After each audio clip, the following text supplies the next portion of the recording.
माननीय सदस्य धैर्यशील पाटिल जी। क्या बोलते हैं वेरी गुड।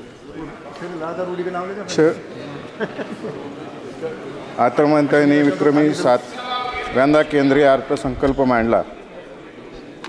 शासनाने रेल्वेसाठी काढलेल्या वाढीव तरतुदीबद्दल नक्कीच बरं वाटलं, परंतु हे सगळं असताना सुद्धा सामान्य रेल्वे प्रवाशांसाठी यंदाच्या अर्थसंकल्पात फार काही पदरी पडलेलं दिसत नसल्याची खंत देखील वाटते। संपूर्ण जुलै 2024च्या महिन्यात तब्बल 8 रेल्वे अपघात झाले। रेल्वे मंत्र्यांनी ठोस पावले उचललेली दिसून येत नाहीत। त्या बाबतीत रेल्वे मंत्रालयाने लवकरात लवकर ठोस पावलं उचलावीत अशी माझी विनंती। माझ्या मतदारसंघातील वंदे भारत योजनेबद्दल मला बोलायचं आहे। 2023च्या 3 महिन्यात 40पेक्षा जास्त वेळा ही रेल्वे उशिरा पोहोचली। वंदे भारत एक्सप्रेसचे ट्रेनची सरासरी वेगात घट झाली आहे। 2020-21 84 किलोमीटर प्रति तास, 2023-24ला 76 किलोमीटर प्रति तास, जो की ह्या रेल्वेचा वेग 130 प्रति तास किलोमीटर असा आहे। याचे कारण काय आहे आणि त्याच्या अत्यंत महागड्या ट्रेनचा पूर्ण क्षमतेने उपयोग करण्यासाठी सरकार काही पावले उचलत आहे का?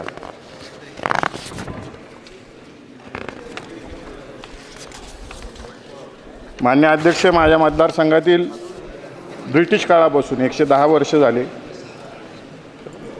नॅरोगेज रेल्वे मंजूर होती।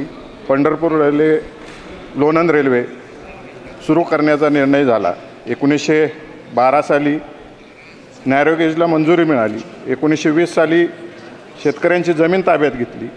1950 साली राज्य सरकारला परत ती जमीन देण्यात आली। 2000 साली जमिनीसाठी रेल्वेचे सरकारला पत्र आलं। 2009-10ला हा प्रश्न राज्यसभेत मांडला गेला। 2016-17ला लोकसभेत मांडला गेला। त्यावेळेसचे रेल्वे मंत्र्यांनी 2017 साली 1149 कोटीची तरतूद केली।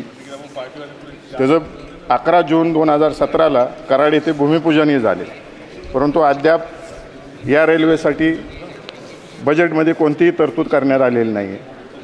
लोणंद पंढरपूर हा 140 किलोमीटरचा रेल्वे मार्ग सातत्याने मागणी होते। लोणंद ते फलटण एवढाच मार्ग पूर्ण झाला आहे, पण त्यानंतरचा फलटण ते पंढरपूर हा जवळपास 105 किलोमीटर लांबीचा रेल्वे मार्ग अद्याप पूर्ण झालेला नाही आहे।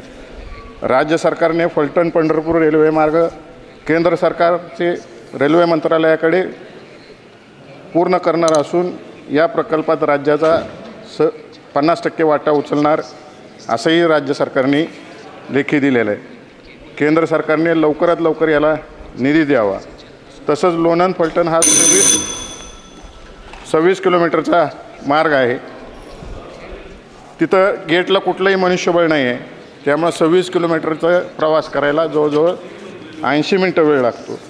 मॅडम, मला एक सगळ्यात महत्त्वाचा मुद्दा या ठिकाणी मांडायचा आहे।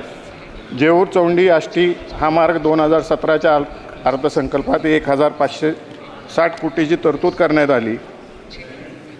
हा मार्ग राजमाता अहिल्यादेवी होळकर यांच्या जन्मगावावरून जातो। तर माझी सरकारला विनंती राहील की याला भरीव तरतूद करावी आणि पंढरपूर, चौंडी, इंदोर असा हा मार्ग जोडला जावा, जेणेकरून मध्य प्रदेशमधल्या लोकांना विठ्ठलाच्या दर्शनासाठी येता येईल आणि अहिल्याबाईंचं जे जन्मस्थळ आहे त्याच्या दर्शनासाठी सुद्धा येता येईल। अनेक शिर्डीसारखी देवस्थानं याला जोडली जातील। आणि सर्वात महत्त्वाचा विषय आहे माझा कुर्डुवाडी वर्कशॉपचा। या ठिकाणी हे 1950 साली वर्कशॉप झालेलं आहे। तिथं 1000 कामगार होते। पूर्वी नॅरोगेजचे डबे बनवले जायचे, परंतु अलीकडं अत्यंत कमी तरतूद होती। एकदा 30 कोटीची झाली, एकदा 60 कोटीची झाली। या रेल्वे वर्कशॉपला प्रचंड जागा उपलब्ध आहे। धन्यवाद। एकच मिनिट कंप्लीट करिए। या रेल्वे वर्कशॉपसाठी कायमस्वरूपी तरतूद व्हावी आणि या ठिकाणी मोठ्या रेल्वेंची डबे बनवण्याची तरतूद केली जावी अशी मी आपल्यामार्फत रेल्वे मंत्र्याला विनंती करतो। धन्यवाद।